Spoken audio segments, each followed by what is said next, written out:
본격적인 여름 휴가철이 시작되면서 연일 뜨거웠던 국회도 잠시 숨 돌릴 틈이 생겼습니다. 여야 당대표는 21대 국회 마지막 여름 휴가를 어떻게 보낼지 정치권 여름 휴가의 의미 짚어보겠습니다. 먼저 이종건 실장.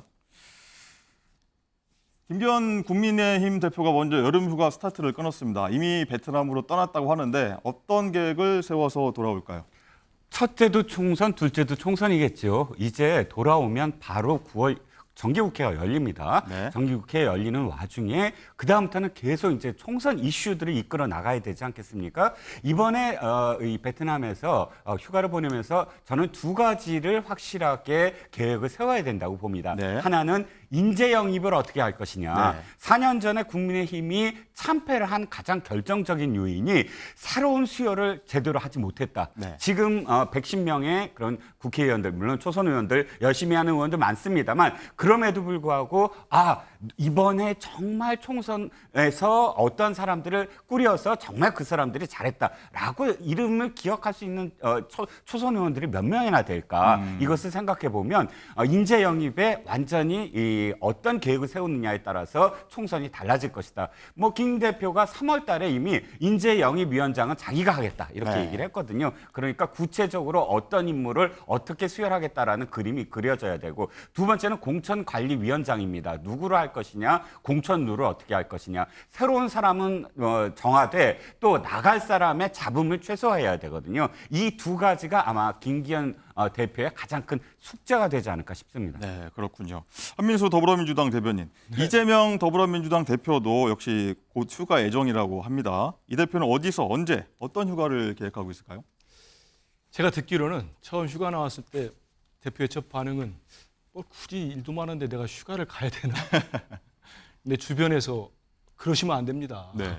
그렇잖아요. 비서실의 직원들도 휴가를 가야 되고. 가시는데 내일부터 한 나흘 정도. 네. 근데 서울 근교에 계시는 걸 알고 있습니다. 구체적인 곳은 저도 알려고 하지 않습니다. 왜냐하면 쉬러 가시는 분 어디 가는지까지 알면 안 되잖아요. 그리고 저는 대표께 대표도 아시겠지만 다 내려놓고 딱 정말 지난해 8월에 당대표 되신 뒤로 숨가쁘게 달려오셨거든요. 그러면 휴가 기간에는 본인이 이제 읽을 책하고 이제 보시겠다는 드라마가 있는데 딱 그 정도 하시고 정말로 휴식을 취하면 좋겠다는 생각을 하는데, 좀 전에도 이태원 참사 유가족들을 만나셨어요. 만나셔가지고 그분들께 하신 말씀 하나가 이제 고 노무현 전 대통령님 말씀을 하셨더라고요. 제가 네. 보니까. 그래서 비가 오나 비가 오지 않아도 모든 게 다 내 책임인 것 같다.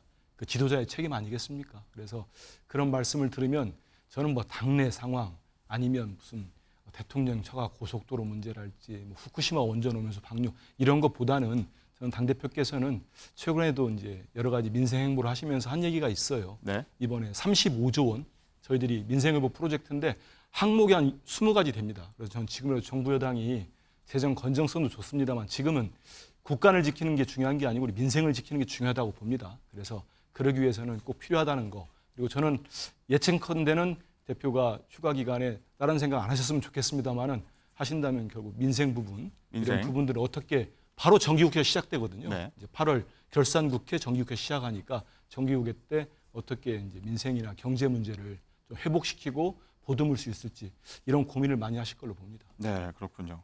김원식 대중문화평론가. 네. 여야 당 대표들이 이제 휴가 기간 전국 구상을 하면서 책도 많이 챙겨갔다고 하더라고요. 어떤 책들 가져왔나요? 네, 이 여야 당 대표들이 가지고 간 책은 그냥 책이 아니고요. 어떻게 보면은 자신들의 어떤 정치적인 방향성을 보여줄 수 있기 때문에 일종의 문화 정치 전략이다. 저는 이렇게 생각을 하고 싶습니다. 그래서 김기현 국민의힘 대표 같은 경우는 크게 세 책을 가지고 갔는데요. 일단 외교 부분에 있어서 위대한 협상 세계사를 위하는 어떤 8개의 협정에 관련돼서 다룬 책입니다. 그래서 미국의 독립혁명부터 냉전 시기까지 주요한 그런 외교 협상들을 다뤘기 때문에 아무래도 한미 관계라든지 여러 가지 국제 정세에 관련된 부분들을 좀 어필하기 위한 글로벌한 감각들을 보여주기 위한 그런 어필인 것 같습니다. 네. 그리고 기본소득 비판 이런 부분에 있어서는 이제 정책적인 노선을 확실하게 각을 세운다 이렇게 볼 수가 있겠죠. 특히 이재명 대표와의 각을 이제 충분히 확인할 수가 있는데요. 다만 세습 자본주의 세대라는 책이 좀 눈길을 끕니다. 이 세습 자본주의 세대라는 건 결국 이런 얘기거든요. 금수저로 태어난 세대에 관련돼서 이 젊은 세대들의 어떤 감정들을 좀 다룬 책이기 때문에 이 측면에서는 뭐 세대의 어떤 감수성을 읽기 위한 책이다 이렇게까지 이제 생각할 수 있을 것 같습니다. 이재명 더불어민주당 대표 같은 경우는 난세일기하고 같이 가면 길이 된다라는 책인데요.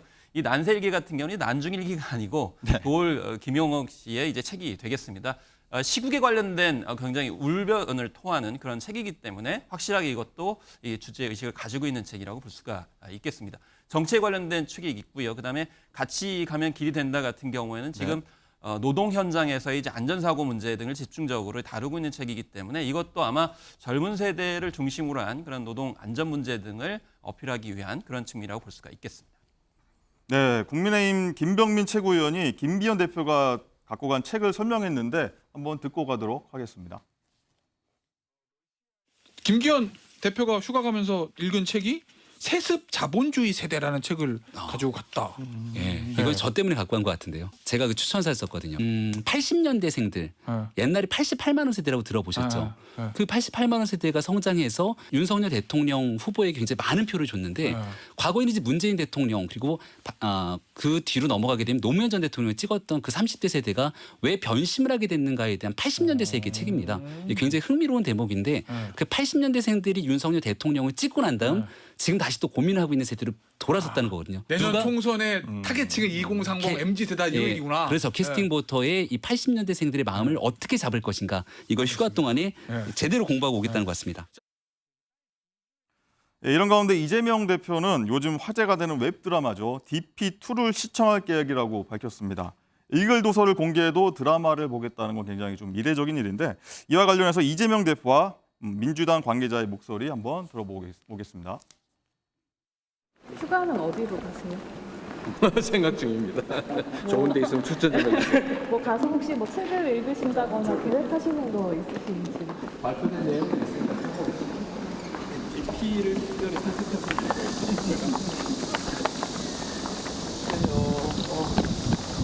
관심 가져야 될 부분인 것 같아서요.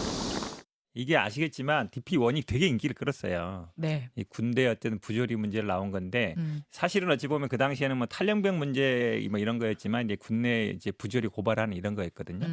이런 걸 보겠다. 드라마 뭐 보겠습니다까지 공개하는 거는 처음 보는 것 같아서 되게 이례적이었어요. 그만큼 어찌 보면 시대가 좀 변한 거죠. 네, 한민수 대변인. 제가 마침 지난 주말에 DP2를 봤는데 이제 탈영병 잡는 헌병들 얘기입니다. 군대 내 부조리. 이재명 대표는 이와 관련해서 관심 가져야 할 부분이다 이렇게 언급을 했는데 이게 어떤 의미일까요? 그 대표가 2021년 9월에 그때가 대선 경선 때입니다. 그때도 DP1 시즌 1을 보셨어요. 아, 그랬군요. 보고 메시지를 올렸습니다. 대단히 화제성이 있고 많은 분들이 또 추천도 한 것 같습니다. 그래서 보신 다음에 올린 게 야만의 역사부터 끝내는 게 MG 정책입니다. 이런 제목으로 글을 메시지를 냈거든요. 대표 말씀대로 지금 군대 내 부조리 문제, 그다음에 괴롭힘, 가혹행위 여기에 대해서는 상당히 오래전부터 관심을 가져 있었고 그다음 이번에 또 이제 시즌 2가 나오니까 이 역시 시청을 하겠다고 생각을 하신 것 같고요. 최근에 강릉 군부대 수해 현장에 이제 갔던 산불 현장에서 복구 활동을 했던 부대를 갔었을 때도 그런 얘기했어요. 장병들을 놓고 왜 그 장교들은 휴가 저희들 다 알지 않습니까? 휴가를 공휴일은 빼는데 우리 장병들은 지금 다 산입되고 있어요. 네. 우리 젊은 제 아들을 포함해서 아하. 젊은 친구들이 다 분노하는 지점 아닙니까? 그거를 고쳐내겠다 이런 말씀을 했는데 역시 지금의 이제 우리 2030 청년 세대들의 문제, 특히 군대 내의 문제 여기에 대해서는 천착하고 여러 가지 고민을 많이 갖고 계시기 때문에 이번 휴가 기간에도 이걸 보시겠다고 말씀하신 걸로 알고 있습니다. 그렇군요. 허지원 변호사, 다시 휴가 얘기 돌아오자면요. 여야 당대표뿐만 아니라 윤석열 대통령도 휴가 일정을 잡았는데 조금 전 일정이 나왔다고 합니다. 8월 2일부터 8일까지 일주일간입니다. 네, 맞습니다. 드디어 휴가 가신다고 합니다. 사실 수해 문제 너무 심각했잖아요. 네. 그래서 리투아니아 순방 직후에만 하더라도 윤 대통령 이번 여름에도 휴가 계약 전면 백지화되는 거 아니냐 이런 얘기도 나오고 눈치 보면서 얘기도 못 꺼내는 상황이었어요. 그런데 참모진들 중심으로 내외부에서 그래도 휴식 시간은 좀 필요하지 않냐라는 공감대가 형성이 된 것 같고 말씀하신 것처럼 다음 달 2일부터 8일까지 6박 7일간 휴일을 껴서 휴가를 떠나고요. 그렇지만 휴가 중에도 중요한 공식 행사에는 참석을 할 예정이라고 합니다. 대통령의 휴가는 필요성도 있고 의미도 있습니다. 일단 좀 사람이 쉬어야 됩니다. 네. 그래서 휴가는 좀 필요할 것 같고요. 그리고 또 공직사회 휴가랑 연동이 되기도 하고 이 내수를 촉진하는 데도 또 의미가 있습니다. 그러니까 민간도 같이 휴가를 또 떠날 수도 있는 거죠. 그리고 지금 하반기에 전국 구상 현안들이 있습니다. 광복절 특사 문제도 있고요. 2차 개강 문제도 있기 때문에 이런 전국 구상을 위한 시간이 필요하다는 그런 참모진 의견을 받아들인 걸로 보입니다. 예, 그렇다면요. 이제 대통령의 휴가지가 언제나 좀 관심이지 않습니까? 올해 휴가 장소 어디로 정해질까요? 대통령이 좋아하는 휴가지 1위는 아마 경남 거제에 있는 저도가 아닐까 싶은데요. 저도요. 네, 저도로 간다고 하거든요. 이승만 대통령 때부터 저도는 대통령 휴가지로 단골로 꼽히는 곳이었는데 청해대라고 불리는 이 대통령 여름 별장이 있는 곳이기도 하죠. 지금 화면에 나오는 저 모습인데요. 네.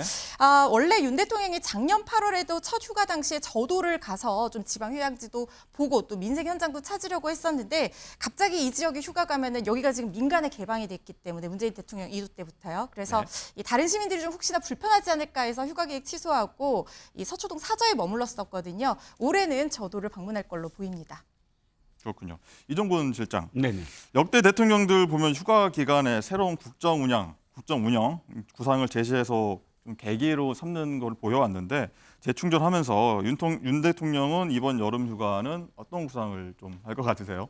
저는 첫 번째가 인사일 것 같아요. 박근혜 대통령도 휴가 갔다 온 다음에 바로 개각을 했거든요. 네. 근데 개각 요인이 두 가지입니다. 하나는 대통령의 국정 운영을 제대로 수행하지 못한 장관들 이야기가 지금 언론에 흘러나오고 있어요. 네. 모모 부처가 이제 계속 얘기됐는데 실제로 차관 인사만 했습니다. 이번엔 장관 인사를 해야 되는 첫 번째 그 요인이 있고요. 두 번째 요인은 총선이거든요.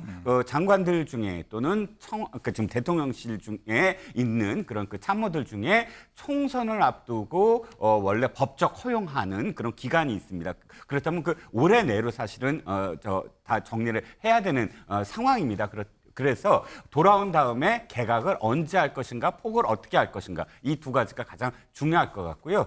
조금 더 가까이는 8월 15일 8.15 광복절과 관련된 축사를 무엇을 할 것이냐. 네. 대통령의 광복절 축사 굉장히 중요합니다. 네. 하반기에 외교 정책 또는 대북 정책의 큰 맥을 발표하는 자리거든요. 그렇죠. 그래서 광복절 축사를 어떻게 할 것이냐. 그리고 가장 또 중요한 게 한미일 그 동맹과 관련된 지금 캠프 데이비드에서의 회담이 있습니다. 이건 다자간 회담에서만 사실 한미일 정상이 만났는데 한미일 정상회담만을 위한 회담이 이번에 처음으로 열리거든요. 그렇죠. 거기서 안보와 관련된 또 다른 어떤 메시지나 혹은 또 다른 합의가 어떻게 이루어질 거냐 이런 이 여러 가지 어떤 계획들을 아마 구상을 할 것으로 보입니다. 네, 그런 점이 기대가 되는데요.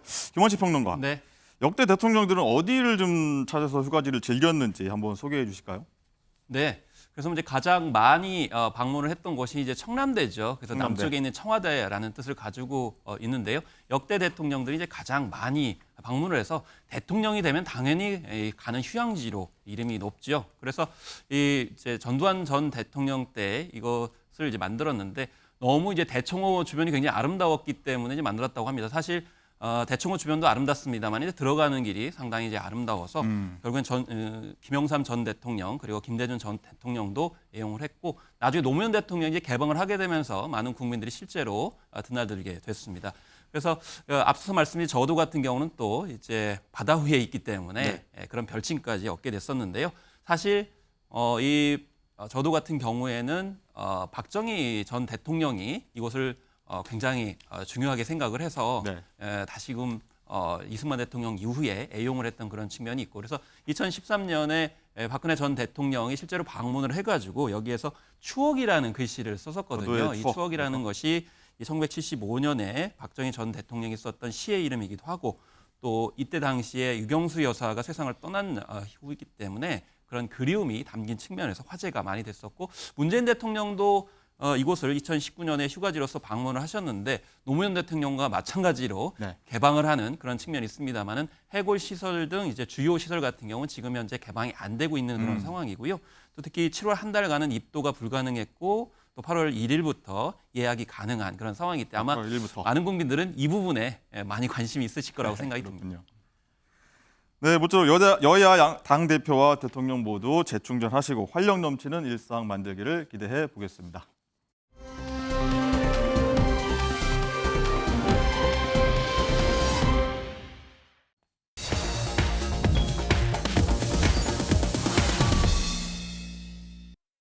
네, 발언권은 정지되지 않았다는 홍준표 시장. 당원권 10개월 정지 중징계를 받은 이후에 SNS에 글을 썼다 지웠다 반복하고 있는데 그러면서 본인의 입장을 계속 밝히고 있습니다.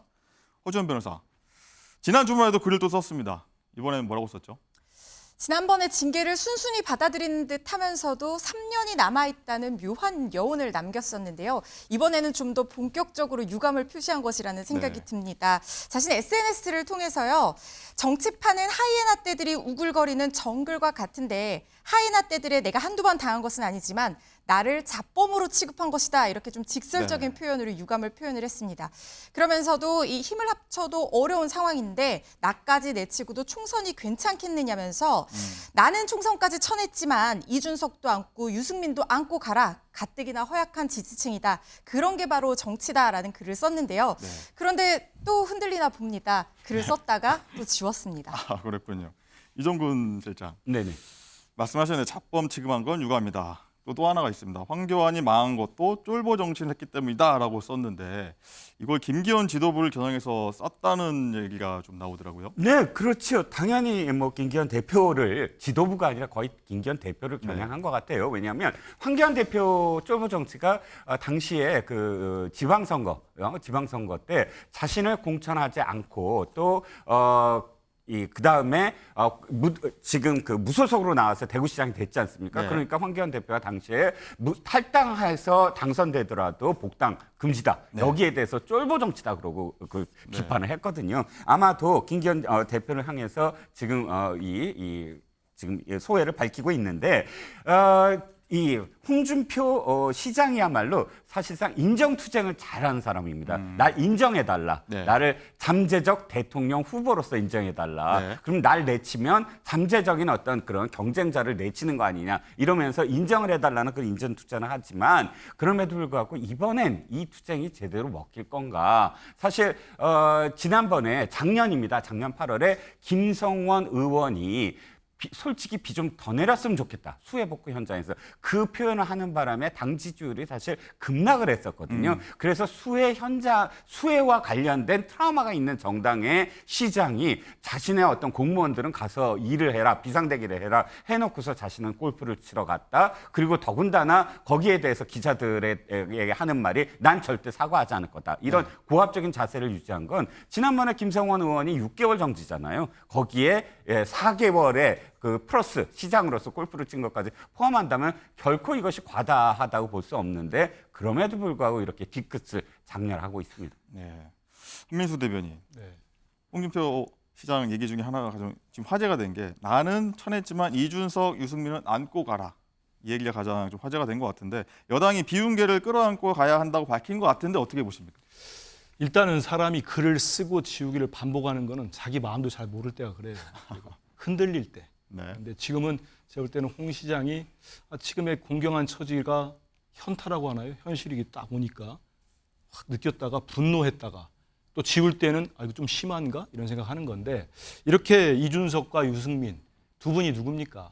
대통령, 대통령실 그리고 윤핵관 이분들로부터 이준석 전 대표는 뭐 정권 잡자마자 교체되자마자 글이 이제 뭐 본인 표현이나 여러 가지 보면 양두구요 표현도 썼었고 토사구팽을 당한 게 맞지요. 그렇게 해서 이제 쫓겨난 거고 유승민 전 원내대표도 경기도지사 출마하려고 했다가 자객공천으로 경선에서 떨어지고 그다음에 이건 당대표 선거도 나가지 못한 거 아닙니까?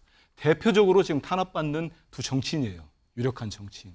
본인은 이제 탄압받는 이미지를 오버랩 시키면서 나는 쿨하게 받아들일 테니까 이 두 사람을 안고 가라. 좀 대범하게 보이는 거죠. 그런 얘기도 했고 그다음 총선 괜찮겠느냐. 저는 여기에 또 방점이 있다고 봅니다. 네. 그래서 일단은 홍 시장은 제가 볼 때는 스텝이 많이 꼬인 건 맞습니다. 초반에 사과를 했다면 수해골프 논란 때 모르겠는데 지금 10개월이라는 게 내년 5월까지예요. 네. 총선 때까지 손발이 묶였습니다. 본인이 대구로 하방할 때는, 대구 시장으로 갈 때는 이 보수 정부의 보수 여당의 핵심이라 할 수 있는 TK를 본인의 세를 붙여가지고 다음 대선을 노렸다고 볼 수 있을 겁니다. 근데 지금 그 전략에서 상당한 차질이 빚어졌기 때문에 글도 썼다 지웠다 계속 하고 있는데, 근데 저는 가만히 있지는 않을 것 같아요.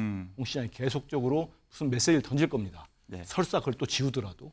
그러면서 이 여당 내의 내용도 그때그때 또 커지지 않겠나 이런 생각을 해봅니다. 네, 알겠습니다. 홍준표 시장의 발언을 당사자인 유승민 전 의원은 어떻게 받아들일까요? 내용 듣고 오시죠.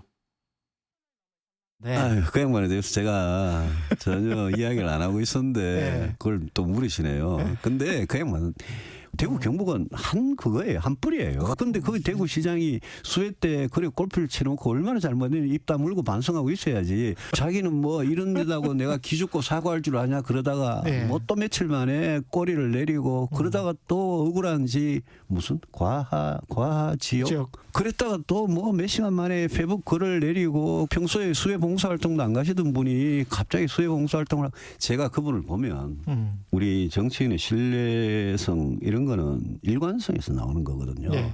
그분 말씀이 정치적 유불리에 따라서 너무 오락가락하시고 그분이 뭐 겉으로 되게 센 척하는데 사실은 굉장히 약한 분이에요. 제발 좀 잘못하였으면 좀 그분이야말로 입국닷 하시는 게 맞는 거 아닌가 싶어요. 거기다 왜 저를 끌어들입니까? 예. 네, 이정훈 실장. 딱 들어봐도 당사자인 유승민 전 의원 불쾌한 감정인 것 같아요. 그렇죠. 왜 자신을 그 한 대 묶느냐, 한 범주 안에 묶느냐라는 거죠. 사실은 지금 이번에 수해와 관련돼서 전혀 아무런 어떤 그런 이 비난을 받을 위치가 아닌데 결국은 지금 홍준표 현 시장의 네. 의도는 이거거든요. 이준석, 유승민 이런 정치인들을 언급을 하면서 사실상 당 대표와 대척점에 선 그런 이 경쟁자들 당내 어떤 그런 세력화해서 당내에서 이번 총선에서 어쨌든 당원권은 정지됐지만 발언권을 통해서 하나의 세력을 형성할 수 있다라는 의미에서 지금 던져놨는데 유승민 전 의원 같은 경우는 지금 이렇게 한 대 묶였다가 불똥이 자신한테도 튈 것을 염려해서 일단 거리두기를 할 수밖에 없는 입장이죠. 네, 그렇군요. 정치권 일각에선 홍준표 시장에게 목소리를 내더라도 품격 있게 하라. 이렇게 얘기를 하고 있습니다. 관련 내용 듣고 얘기 이어가도록 하겠습니다. 약주 드셨나? 아니 자기 말고는 다 정치판이 하이에나들이라 그러면은 본인 스스로 반성해야죠. 많은 국민들이 아파하는데 그게 골프를 쳤는데 그게 정당하다고 자꾸 얘기하면은 잘못된 건 인정을 해야 되잖아요. 그것 또한 지도자의 덕목 중에 하나가 자기가 잘못했을 때는 인정하고 또 새로운 길을 가면 되는데 그걸 자꾸 본인 목소리만 내면은 듣는 국민들이 불편해진다. 저도 뭐 대구 시민으로 좀 불쾌합니다. 대구 시장이 자꾸 이런 구설수에 오르고 품격이나 인성 문제가 자꾸 나오는 것 자체가 정치 지도자 아닙니까? 대통령 후보도 나오고 그렇죠. 그러면 품격이라든지 인성부터 좀 갖추는 게 좋겠다. 입을 닫아 놓질 못해요. 수 대변인. 그리고 홍준표 시장 하면 떠오르는 인물 바로 오세훈 서울시장이 있습니다. 근데 요즘 오 시장이 최근 행보를 보면 홍 시장하고 달리 굉장히 조용합니다. 때를 기다리고 있다 이렇게 좀 해석해야 될까요? 뭐 전 정치부 기자도 두 분 다 아는데 네. 성향도 좀 많이 다르시죠. 오세훈 시장 성향도 다른데 다만 이번에 중징계 10개월 받는 거 보면서 조금 더 조심해야 되겠다. 이런 생각은 할 것 같아요. 지금 아까도 말씀드렸지만 유승민 전 원내대표랄지 안철수 의원 당대표 선거 나가서 1등 하다가 결국은 졌습니다. 네. 거기다가 이제 홍준표 대구시장까지 딱 10개월에서 총선 때 아무것도 못하게 해놨어요. 이런 거 보면은 오세훈 시장은 일단 시정에 또 그렇게 집중하는 게 맞죠. 서울시장이 맞고 제가 좀 들은 얘기는 여권 핵심부하고는 교감을 좀 하는 것 같습니다. 제가 누구라고 취재 내용입니까?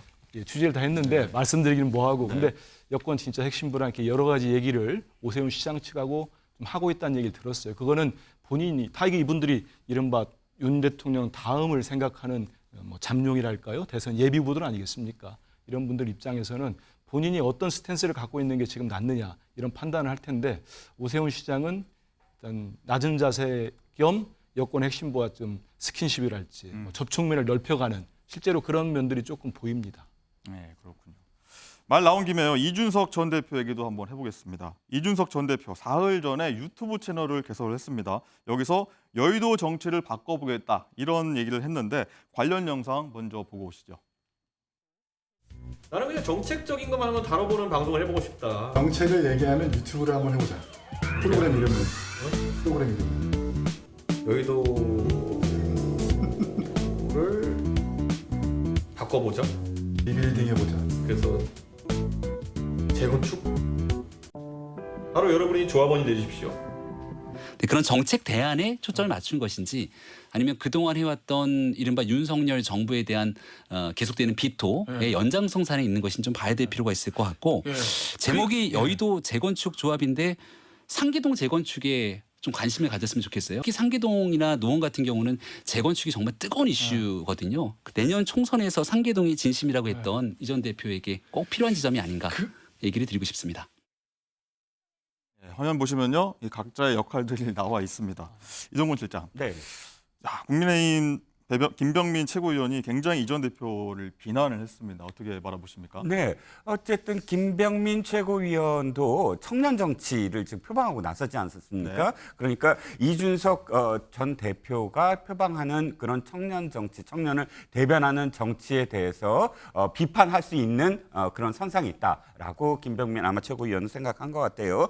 김병민 최고위원도 얘기했습니다. 뭐냐면 이것이 앞으로 어떻게 될 건가는 지켜봐야 된다. 그래서 왜냐하면 지금 방송에서 나왔지만 이름밖에 결정된 게 없어요. 구체적으로 어떤 걸 하게 한다라는 어떤 내용이 안 나왔기 때문에 그것을 구체적으로 나와봐야 뭐 비판을 하든 아니면 뭐 동조를 하든 한다라는 건 김병민 최고위원이 잘 얘기한 건데 그나마 이름을 갖고 지금 시시비비를 한 겁니다. 왜냐하면 이준석 대표가 지금까지 취해왔던 어떤 비판이 과연 비판을 위한 비판인가 아니면 진짜 청년들을 대변한 정책적 비판이었나라는 걸 되돌아보면 사실 아쉬운 대목은 있어요. 그러니까 이 민주당 쪽에서 아마 좀 부럽긴 할 겁니다. 저런 세대가 대표를 뽑힐 수 있는 정당이다. 그런데 거기서 그쳤다는 거예요. 실질적으로 청년들을 위한 어떠한 그런 토론과 그런 부딪힘, 갈등, 충돌 속에서 나온 것들이 있어야 되거든요. 네. 이준석 대표가 그렇다면 청년 정치로 해서 무엇을 내놓았고 거기에 대해서 어떻게 대응을 했느냐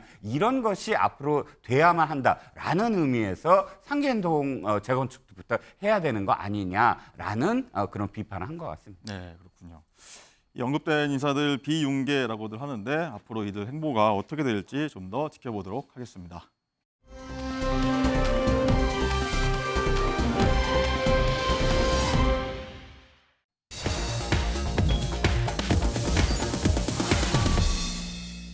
민주당 검찰 독재 정치 탄압 대책위가 검찰이 김성태 전 쌍방울 그룹 회장을 봐주기로 일관하고 있다고 주장하면서 여당과 한동훈 법무부 장관까지 반박하고 나섰습니다.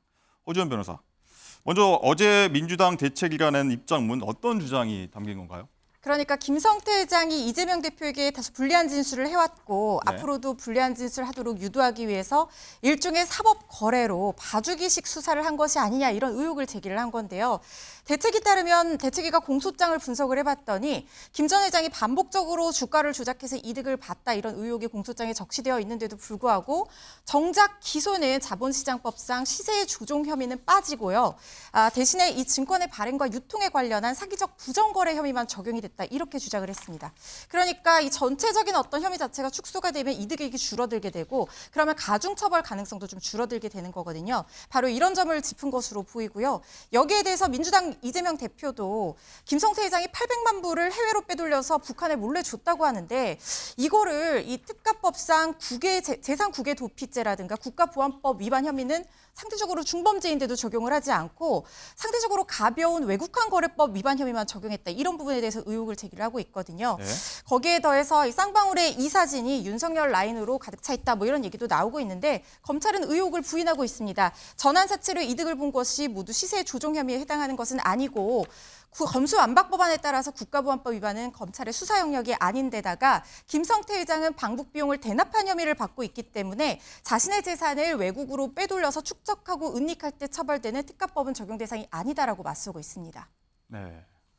이런 민주당의 의혹에 여당은 이재명 대표 방탄을 위해 사법 정의를 모욕하고 있다고 반박에 나섰습니다. 목소리 듣고 오겠습니다. 검찰이 쌍방울 김성태 전 회장의 주가 조작 혐의에 대해서도 봐주기로 일관하고 있다고 주장했습니다. 수원지검 검사들의 실명을 공개하는 폭거도 저질렀습니다. 전 정권에서 횡행했던 이러한 좌표 찍기는 명백한 반법치적, 반인권적 의도를 가진 행위로서 우리 정치에서 영원히 사라져야 할 비열한 행동입니다. 이재명 대표가 많이 다급하긴 한가 봅니다. 검찰이 김성태 전 회장을 봐주기로 일관하고 있다면서 회유 압박서를 주장합니다.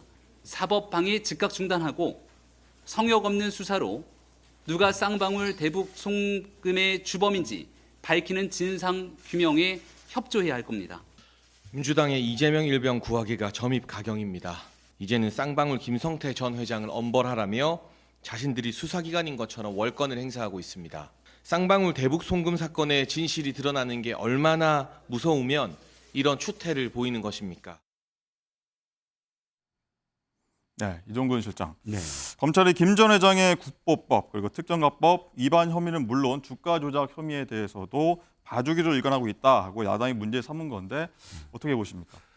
글쎄요, 저는 그 혐의와 관련돼서 제일 이해가 안 가는 것이 국보법입니다. 왜냐하면 민주당이라는 정당이 지금까지 국보법 철폐 내지는 국보법 개정을 위해서 얼마나 치열하게 정말 주장을 해왔는지를 잘 알고 있는데 더군다나 2021년에 10월 달에 이재명 캠프에 지금 수행실장으로 있는 김남국, 근데 전략기획위원장인 민영배, 또 김홍걸, 윤미향 이런 의원들이 중심이 돼서 국보법 폐지 법률안을 또 발의를 합니다. 네. 당연히 그때 캠프에 몸을 담고 있었기 때문에 이재명 캠프의 의원들이 지금 앞장섰다라는 제목으로 기사가 나갔고 또 이재명 후보 역시 일관되게 국보법의 반인권적 요소를 개정해야 된다라고 주장을 해왔어요. 그런 그 민주당이 국보법으로 왜 혐의를 기소하지 않느냐라는 그 태도도 사실 이해가 안 가고요.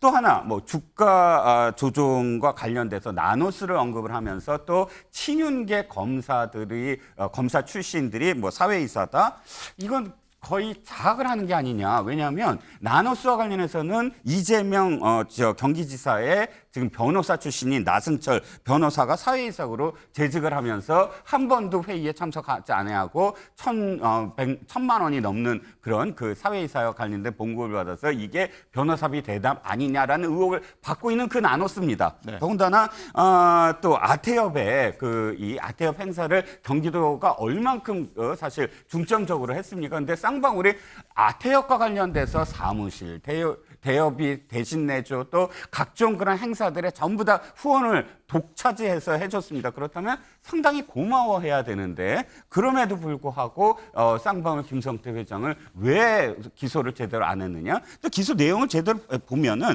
전체적으로 봤을 때 형량 굉장히 무겁습니다. 더 형량을 때리지 않는 그런 기소를 왜 안 했느냐라는 그런 주장도 저는 이해가 가지 않습니다. 한민수 대변인. 검찰에서는 민주당이 제기한 봐주기 의혹에 대해서 좀 아니라는 입장인데 이재명 대표는 노상 강도를 경범죄로 기소했다. 이런 글을 SNS에 올렸는데 어떤 의미일까요? 검찰 수사를 전반적으로 보면은 정상은 아닌 것 같아요. 왜냐하면 이 사건을 우리 많은 국민들도 다들 뭐 기억하십니다만은 처음 시작이 이재명 대표가 경기지사 때 변호사비 대납 20억 원을 김성태 회장이 대납해줬다. 그 의혹으로 시작했습니다. 그 얼마나 정말 수만 건의 보도가 쏟아졌어요. 검찰 발로. 근데 김성태 회장을 결국 어디입니까? 동남아에서 압송해오면서 저는 이 대표한테 뭐 직접 듣기도 했으니까요. 그 사람이 왜 내 변호사비를 대줍니까? 정말 모르는 사람입니다. 그렇게 억울함을 호소했음에도 검찰은 듣지 않았어요. 근데 지금 보십시오. 김성태 회장에 대한 기소 내용이랄지 여러 가지 재판 내용이랄지 변호사비 대납은 아예 사라졌습니다. 그리고 지금 이제 무슨 갑작스럽게 스마트폰 비용하고 방북 비용을 댄다는데 스마트폰 비용이라는 $500만 좀 전에 나왔던 그 나노스라는 회사가 북한과 히토리움가요? 광물 사업을 합니다. 거기에서 이행 계약금인가요? 그 돈이 그 IR 자료에도 나오는 그 돈입니다. 그래서 이미 검찰도 알고 있을 겁니다. 그러면 방북비용을 한번 얘기해 드릴게요. 방북비용 300만 달러를 정말 김성태 회장이 냈다면 2019년도에 그러면 적어도 그렇게 어마어마한 돈을 냈는데 2020년 대선 전국에서 얼마나 중요한 해였습니까? 20년과 21년 남북관계가 경색돼 있는데 그때 만약에 초청장이라도 와야 되는 거 아닙니까? 북한이 이렇게 돈을 받아먹었다는데 뭐 일체 없어요. 제가 볼 때는 이 주가 가지고 이 김성태 회장은 실형을 살았던 이력도 있는데 여러 가지를 범죄 행위를 가지고 지금 수사를 하다가 검찰 측으로부터 상당한 회유를 당한 거 아닌가 이런 느낌이 드는데 제가 두 가지만 간단하게 말씀드릴게요. 우리 MBN이 특종 보도를 했는데 한번 보십시오. 지금 김성태 회장과 이화영 전 지사가 정말 첨예하게 붙어 있습니다. 진술을 놓고. 그런데 이화영 지사를 변호하는 H 법무법인 거기가 쌍방울이 사회이사로 거기 변호사를 법무법인의 변호사를 사회이사 쓰고 있습니다. 우리 MBN이 특종 보도했죠. 거기에 대해서 많은 법조인들이나 제 주변 사람들 그럽니다. 이건 모럴 해저드고 도저히 이해할 수 없는 거다. 거기에다가 뭐 길어지니까 짧게 하나만 더 말씀드리면 그럼 좀 전에 이화영 전 지사의 부인이 다시 한번 입장문을 어느 언론에 냈습니다. 보도가 뭐냐면 검찰이 자기 남편 이화영 전 지사를 불러가지고 그 석방을 놓고 딜을 하고 있답니다. 뭐 추석 때 10월쯤 풀어주겠다. 그러면서 정치자금법이 그러니까 뇌물이죠. 여비서에게 카드를 김성태가 준 걸로 해서 뇌물죄가 아닌 정치자금법 위반으로 바꿔주겠다. 그러니까 이재명 대표에 대한 진술을 바꿔라. 만약에 검찰이 이렇게 억울하면은 이재명 사실이 다르면 이화영 전 지사 부인을 수사하거나 기소하십시오. 지금 사서히 뭐 정황뿐만 아니고 진실이 좀 드러나는 것 같습니다. 정상적이라면 부인이 남편이 형량이 줄어서 나온다면 그걸 찬성을 하지 이런 걸 폭로하고 입장문을 내겠습니까? 그래서 저는 딱 한 말씀 드리면 검찰은 더 이상 정치를 안 했으면 좋겠어요. 그냥 수사해서 정말로 죄가 있다면 좀 밝혀보십시오. 428억 받았다고 약정했지만 영장에도 못 넣고 기소도 못 하지 않았습니까? 그러니까 정치하지 마시고 기소 제대로 하고 재판 제대로 해주시기를 좀 당부를 드립니다. 네, 짧게 말씀하신다고 하는데 굉장히 길게 그렇습니다. 말씀하셨습니다. 예, 이정근 실장. 네. 민주당 의혹 제기에 한동훈 장관도 입장문을 냈는데 이화영 전 부지사에서 김 전 회장으로 타겟 변경했느냐 이렇게 맞받아쳤거든요. 네, 그렇죠. 왜냐하면 이화영 부지사와 관련돼서 민주당의 흐름이 굉장히 이상합니다. 저도 정상적이지 않은 흐름이라고 봐요. 민주당이 그렇다고 해서 이화영 부지사의 재판 과정 또는 기소 과정에서 한 번이라도 관심을 뒀습니까? 그리고 관심을 두는 것도 저는 이상해요. 왜냐하면 지방자치단체가 한 일입니다. 지방자치단체가 이것이 진의가 어떻게 됐든 간에 대북 송금과 관련된 여러 가지 의혹 제기가 있었던 상황인데 민주당이 개입하는 것도 이상하죠. 하지만 민주당이 일관되게 그렇다고 해서 이화영 부지사를 케어를 했습니까? 아닙니다. 언제부터 바로 이화영 부지사가 진술을 바꿨다는 시점부터 갑작스럽게 부인이 지금 나서서 이재명 당대표를 왜 거론했느냐 하면서 개입을 하기 시작했어요. 그 이후에 이화영 부지사가 일관되게 변호인 계속 두겠다라고 한 이후부터 갑작스럽게 또 김성태 지금 이 쌍방울 회장을 비난하기 시작합니다. 김성태 쌍방울 회장을 그 이전부터 비난했나요? 네? 아닙니다. 그 이전에는 김남국 의원이 얘기했어요. 왜 그걸 깡패라고 부르세요? 라고 한동훈 법무부 장관을 질타한 적도 있습니다. 어떤 의미에서는 좀 옹호한 듯한 태도를 보였다가 지금 갑작스럽게 이렇게 바꾼 것 바로 이화영 부지사의 진술이 바뀌기 시작하니까 이 위급한 어떤 상황 그렇다고 이화영 부지사를 공격 못하니까 김성태 지금 회장을 공격을 하면서 결론은 이겁니다. 바로 다음으로 올 영장 청구가 정당한 영장 청구가 아니다라는 것을 지금 입증해서 만약에 회기 중에 지금 체포 동의안이 오면 그것을 정당하지 않다라는 걸 보여주기 위한 지금 하나의 플롯을 쌓아가고 있는 과정이 아니냐라는 거죠. 관련 주장은 잠시 후에 관련 소식 더 전해드리도록 하고요. 한민수 대변인이 좀 발언기 요청하셨는데 조금 뒤에 다시 한번 드리겠습니다. 한동훈 장관 입장문 수위가 굉장히 지금 높은 상황인데 관련해서 지난 2월에 법사위 발언도 새삼 주목받고 있습니다. 한번 듣고 오시죠. 지금 김성태 회장 잡혀오기 송환되기도 전인데 이 피의자에게 깡패라는 이 표현 써도 되는 겁니까? 저는 깡패라고 봅니다. 장관이 그렇게 말씀하셔도 되는 거예요? 그러니까 본다. 그 사람이 그걸로 주가 조작에 관여하고 이런 부분도 이미 유죄 판결이 확정된 사람. 그러니까 확정된 사람이었다고 하더라도 그렇다고 하더라도 장관께서 법무부 장관께서 그 피의자에 대해서 깡패다 그렇게 말하셔도 되는 거냐라는 제가 겁니다. 말씀드렸고요. 판단을 의원님이 하시면 될 것 같습니다. 이화영 전 부지사 부인 관련 방금 말씀해 주신 한민수 대표님께서 말씀하신 부분은 좀 더 확인이 필요한 부분이라 나중에 확인도 하고 저희가 보도해드리도록 하겠습니다. 그리고 들어보면 한동훈 장관이 계속해서 깡패라는 말을 쓰고 있습니다. 한민수 대표님 어떻게 보세요? 좀 국회 와가지고 일국의 법무장관이 이제 국무위원이신데 이렇게 쓰는 표현으로는 좀 저급하지요. 저런 표현을 쓸 필요가 있겠습니까? 그러면 왜 깡패라는 분을 데리고 뭐 그 이화영 전 부지사의 부인은 뭐 본인 입장문을 냈으니까 전 언론사에 이제 알려질 겁니다. 그러면 그렇게 뭐 휴일을 했다는 의혹을 받고 있습니까? 그리고 저는 법무장관께서 휴일도 거르지 않고 막 입장문 내고 본인이 전선에 앞장서가지고 저렇게 하는 게 법무행정을 책임진 분이 검찰총장도 아니고 지금 검찰총장이 누군지도 모르겠어요. 저렇게까지 전면에 서가지고 야당과 이렇게 싸움을 하려면 차라리 정치를 하십시오. 지금은 여의도 와서 출마를 한다고 선언을 하고 그 직을 내려놔야지 뭐 저런 법무장관 전 본 적이 없는 것 같아요. 너무 심하다는 생각이 들고요. 김성태 회장, 이분 우리 민주당에서는 처음부터 끝까지 시중일관 어떻게 해서 검찰발 쌍방울 대나보옥이 나옵니까? 변호사비가. 그래서 거기에 대해서는 지금까지 한 번도 바뀌지 않고 김성태 회장에 대해서는 비판적 입장과 성명서를 내왔다는 말씀을 드립니다. 지금 와서 낸 게 아니고요. 그리고 그러면 뭐 이화영 전 지사? 아니 본인이 재판받는데 거기에 대해서 뭐 케어하고 그런 건 올바른 표현이 아니죠. 다만 이게 왜 불거졌나라면 보십시오. 오늘 부인 발 기사도 또 있습니다마는 최근 들어가지고 한번 보세요. 많은 분들이 그럽니다. 이제 대장동과 성남 FC로는 이재명 대표를 더 이상 검찰이 어떻게 할 수 없는 상황까지 왔구나. 결국은 남은 게 이제 쌍방울일 텐데 그런 얘기들 많은 관측들이 있는 상황에서 지금 이화영 전 지사가 진술을 번복했다는 얘기들이 불거져 나왔습니다. 그러고 지금 부인이 이런 얘기를 내고 그렇기 때문에 이화영 전 지사가 지금 이슈화가 된 거고 저는 양측의 의견이 다르다고 하는데요. 그러면 검찰은 본인들이 수사해서 입증을 하면 되지 않겠습니까? 그 숱하게 많은 검찰발 기사 쏟아내지 마시고 제가 말씀드린 게 합리적이지 않겠습니까?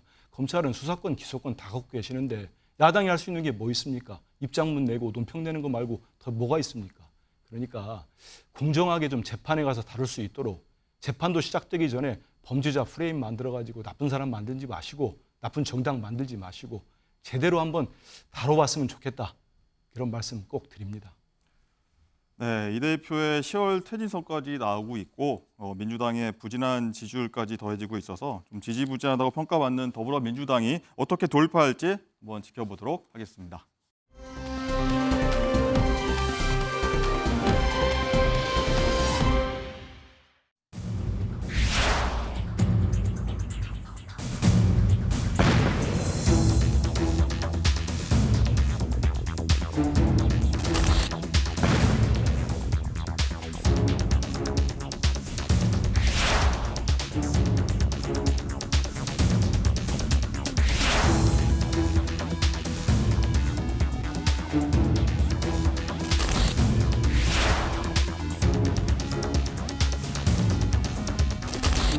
국민의 심혈을 한번에 받아야 할 LH라는 공기업이 지은 아파트에서 이런 심각한 문제가 발생한 것은 정말 부끄러운 일입니다. 이런 일이 벌어지게 된 상황에 대해서 정말 국민 여러분 앞에 무겁게 고개 숙여 사죄드립니다.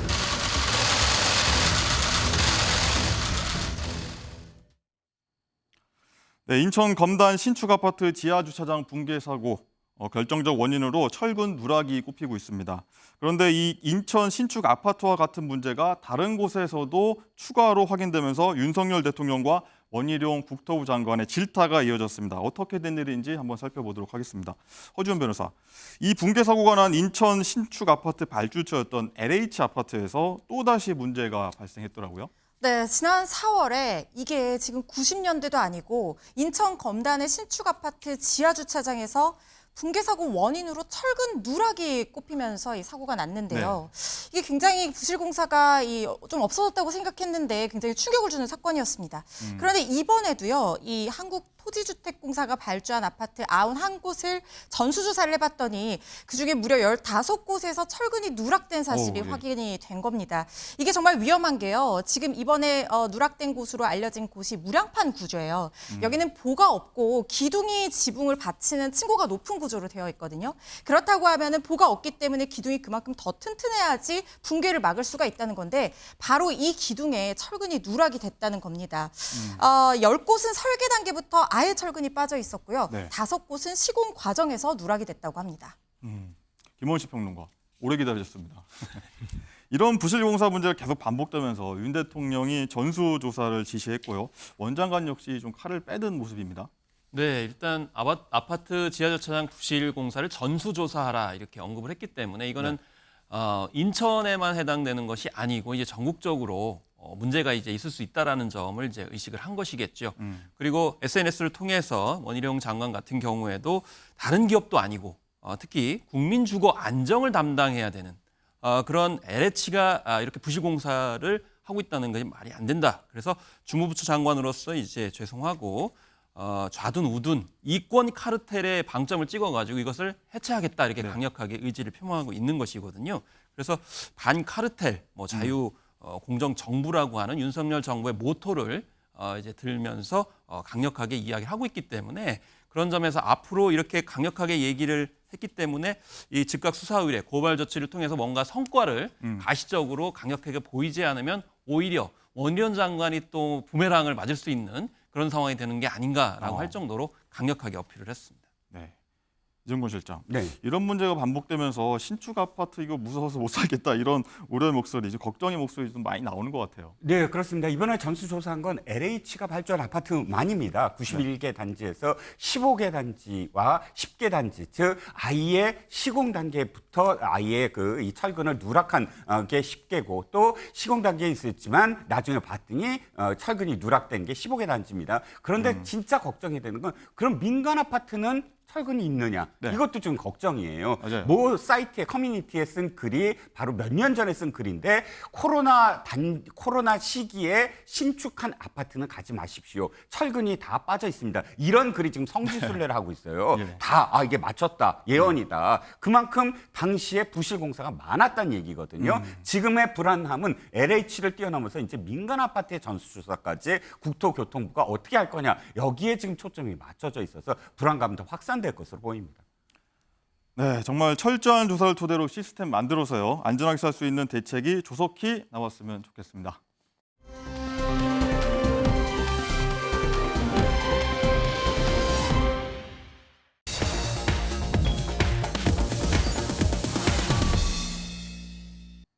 네, 거리를 지나다 보면요, 각종 현수막이 눈에 띄죠. 무분별한 현수막 설치로 이제 거리가 좀 지저분해 보이는 것도 문제지만 정당 현수막에 적힌 자극적인 문구 역시 좀 불쾌감을 주는데 특히 선거철이 되면 더욱 골칫거리입니다. 허지원 변호사, 그런데 내일부터 이 선거운동 현수막 아무 때나 마음대로 걸 수 있다고 하더라고요. 네, 늑장 입법으로 입법 공백이 발생한 덕분에 결과적으로 그렇게 될 수 있을 거라는 생각이 드는데요. 사실 작년에 헌법재판소에서 공직선거법에 관련한 규정이 있었는데 이 부분이 어떤 내용이었냐면 선거일 180일 전부터 일률적으로 현수막과 그림과 같은 것들을 배포하는 것을 금지하는 내용이었어요. 이 부분에 헌법 불합치 결정을 했고요. 또 집회와 모임을 금지하는 내용을 위헌 결정을 했었습니다. 그러니까 이 표현의 자유를 좀 과도하게 침해한다 이렇게 본 건데요. 좀 덜 침해하는 방향으로 올해 7월 31일까지 이 부분을 좀 개정하라는 시한을 줬었습니다.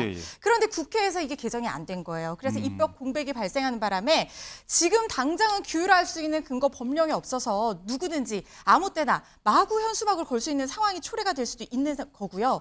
당장 서울 강서구청장 선거부터 현수막과 유인물이 무분별하게 난립하는 것이 아니냐 이런 우려가 나오고 있는데 개정 논의가 있긴 했었습니다. 정개특위에서 180일을 120일로 줄이고 이 집회나 모임을 동창회 등 5개를 제외한 나머지 30인 초과하는 모임 만 금지를 하자. 이런 내용으로 개정안이 있었는데요. 이게 법제사위에서 제동에 걸렸습니다. 30인 무슨 기준이냐, 동창의 기준은 어디까지냐, 좀 더 확실하게 제재 문구 만들어야 될 필요가 있다. 이런 얘기가 나왔고요. 8월 임시국회에서 좀 개정이 돼야지, 통과가 돼야지 혼란을 줄일 수 있을 걸로 보입니다. 이 관련해서 다양한 말씀 드려보려고 했는데 다 말씀해 주셨습니다. 다른 얘기 한번. 목소리 한번 들어보려고 하는데 내일부터 그래서 이제 현수막 무법천지가 될 것이라는 우려에 대해서 여야가 오늘 밝힌 입장이 있습니다. 들어보시죠. 우선은 입법이 지연됨으로 인해서 어떤 이유로도 국민들 우려를 가지게 했다는 점에서는 여야가 공히 반성해야 된다고 생각합니다. 다만 선거를 앞두고 집회 관련돼서 할 수 있는 인원과 관련해서 여야 이견이 있어서 7월 국회에서 처리하지 못했습니다. 그래서 8월 중으로는 본회의 의결이 될 수 있도록 조치하겠습니다. 8월 중으로 처리를 해야 되겠죠. 안 되면 법이 없는 상태가 계속 방치되면 실제 많은 혼란이 있게 될 뿐 아니라 그것 때문에 국민들이 굉장히 좀 시각적으로도 불편한 점이 많으실 것 같아요. 법사의 체계작구 심사 권한 문제가 다시 보게 되는데 국회법이 정한 체계삼수 심사 권한을 넘어서 정개특위에서 양당이 합의한 내용을 붙들고 있어서 실질적으로 내일부터 현장에서 혼란이 발생하게 된 것이 굉장히 좀 유감스럽습니다. 네, 김원치 평론가. 길거리 현수막 보면요, 이 안전상 그리고 미관상으로도 좋지 않고 또 자극적인 문구 때문에 시민들 불편이 좀 피로가 이만저만이 아닐 것 같아요. 그렇습니다. 근데 이 정당에서 매체 특성을 잘 파악해가지고 접근해야 됩니다. 일단 SNS나 유튜브 같은 경우는 구독자나 팔로워들이 하기 때문에 자극적인 게 통하죠. 그렇지만 현수막은 불특정 다수들이 보는 거기 때문에 오히려 자극적이면 역효과입니다. 그래서 중도층을 겨냥한다고 하면 문구를 좀 순화시켜서 부드럽게 접근하는 것이 무엇보다 중요하다고 생각합니다. 네, 국회가 정쟁보다 다음부터는 시민들이 불편한 것 이런 것부터 우선 처리해줬으면 좋겠다는 생각이 듭니다.